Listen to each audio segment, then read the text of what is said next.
And after about 3 hours of hiking, we were looking in this gorilla trek. The ranger stops and he says, "We found the gorillas."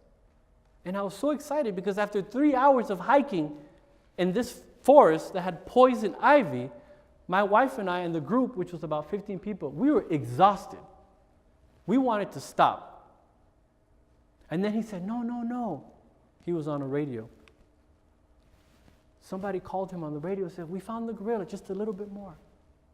And so then you hike, you keep moving a little bit more, and then you see this incredible beast, this silverback.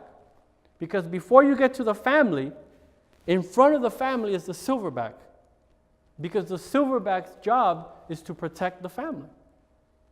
And when the silverback saw us, he stood up on his legs like this, and then he started beating his chest.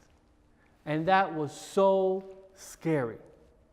Because the park ranger told us, he says, "Look, when you see the silverback, do not make eye contact." Why? Why do you not make eye contact with a silverback? Who knows? That's right. He thinks we're here to take his territory. So when the silverback stood up and looked at us, everybody in the group at the same time did this. Immediately.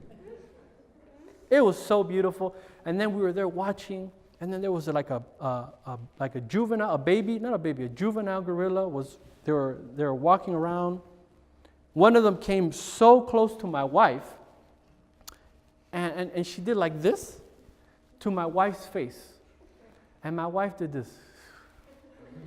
And I was behind my wife and I caught her. And my wife turned around, she says, "You didn't protect me." I said, "Baby, I was right behind you. No problem. I am right here. Right, no problem. I am right here." But I love this story because here in Yerevan you have a zoo, beautiful zoo, but there's no gorillas. And I always, now every time I go to the zoo, I look for the gorilla because I want to have that same experience. But every time I go to a zoo and I see a gorilla, it's so disappointing because in the zoo, the gorillas don't do anything. They just sleep. Have you noticed that all the animals in the zoo are always sleeping? They don't do anything. They don't roar. They don't attack. Like when you watch the National Geographic, they don't stand up and beat their chest. And it's because they've been domesticated. A silverback that was raised in captivity doesn't know that it's a silverback. He doesn't know how powerful. He doesn't know how strong. He doesn't know how incredibly magnificent he is. Because he's adapted to that environment.